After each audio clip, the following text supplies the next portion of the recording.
Un jeune homme, Monsieur N, qui a 28 ans, il vient nous voir au cabinet. Et alors, pourquoi il vient nous voir, Monsieur N, au cabinet? Il a une prothèse amovible qui remplace 32. On voit la situation clinique. Et Monsieur N aimerait remplacer sa 32. Quelle solution thérapeutique vous pourriez proposer pour prendre en charge cet édentement mandibulaire? Ce coup, on a mis en place un bridge collé. Là, on a utilisé une petite clé de collage pour pouvoir le positionner. Et puis on a la restauration après en place. Donc on la voit dans l'intégration de son sourire, mais même sur un niveau endo-buccal, on voit qu'on a quelque chose qui s'intègre bien.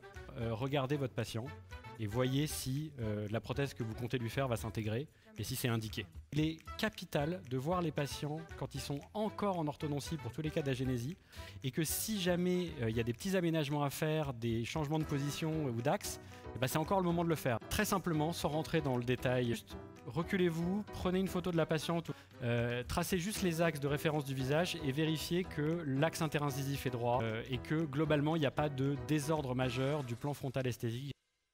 Ça c'est un autre exemple.